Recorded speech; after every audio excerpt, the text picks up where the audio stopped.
دل دوز اور دل سوز خبروں کے درمیان مسلم لیگ نون کے حوالے سے ایک بڑی زبردست خبر، حوصلہ افزا خبر، خوشی کے شادیانے بجنے لگے۔ مریم نواز کو آج احتساب عدالت نے طلب کر رکھا تھا جعلی کیلیبری فنڈ کے حوالے سے، تو اس حوالے سے درخواست کی سماعت ہوئی تو جج احتساب عدالت نے اٹھا کے درخواست ادھر پھینک دی اور کہا کہ ایک معاملے میں ایک دفعہ فیصلہ ہو چکا ہے، مریم کو سزا دی جا چکی ہے، تو اس کو دوبارہ اس کی سماعت نہیں ہو سکتی۔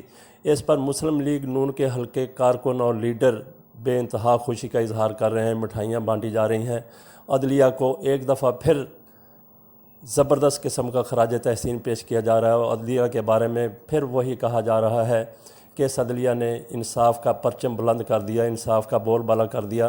تو مسلم لیگ نون کے حلقوں سے یہ توقع کی جاتی ہے کہ باقی کیس جو ان کے خلاف جس میں فیصلے آتے ہیں، ریمارکس آتے ہیں، اس کو بھی، ان کیسز کو بھی، ان ریمارکس کو بھی اسی جذبے کے تحت وہ تسلیم کیا کریں، لیکن ایسا کرنے کی بجائے کہیں ججوں کو بلیک میل کرنا شروع کر دیا جاتا ہے، کہیں نعرے لگائے جاتے ہیں، کہیں جلوس نکالے جاتے ہیں عدلیہ کے حوالے سے ججوں کے خلاف اور فوج کے خلاف، اسٹیبلشمنٹ کے خلاف۔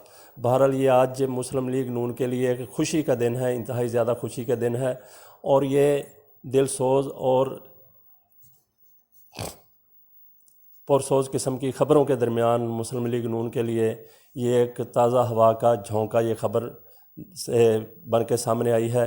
ان کی گرفتاریاں ہو رہی ہیں، دھڑا دھڑ گرفتاریاں ہو رہی ہیں۔ شاہد خاقان عباسی کو گرفتار کر لیا گیا، مفتاح اسماعیل جن کا مفتاح لگا ہوا تھا ان کے بھی گھر پہ بھی چھاپے مارے جا رہے ہیں۔ اگلی باری پھر سنا ہے کہ خواجہ آصف کی آ رہی ہے، حسن اقبال کی آ رہی ہے، اور مولانا فضل الرحمان، جس طریقے سے آصف علی زرداری نے کہا تھا، ہے کسی میں ہمت، نیب میں اگر ہمت ہے مجھے ہاتھ لگا کے دیکھیں، مجھے پکڑ کے دیکھیں، میرے اوپر مقدمہ کر کے دیکھیں، میں اس کے ریفرنس کو اڑا کے رکھ دوں گا۔ بالآخر وہ گرفتار ہوئے اور آج جیل میں ہیں۔ نہ صرف وہ جیل میں، ان کی بہن بھی جیل میں ہے، اور ان کے جو ہواری ہیں، ان کے مفادات کے لیے کام کرنے والے لوگ، وہ بھی جیل میں ہیں۔ اسی طریقے سے شاہد خاقان عباسی جیل میں ہے۔ مولانا فضل الرحمان نے یہ کہا کہ میرے خلاف ریفرنس ہے کسی میں جرت، میں اڑا کے رکھ دوں گا۔ تو مولانا فضل الرحمان کی طرف بھی نیب کے ہاتھ بڑھ رہے ہیں۔ اگر یہ گرفتاریاں ہوتی ہیں تو ان کو بھی اسی جذبے سے لینا چاہیے جس جذبے سے مریم نواز کے حوالے سے فیصلے کو مسلم لیگ نون لے رہی ہے اور ان کے ساتھی لے رہے ہیں۔ خدا حافظ۔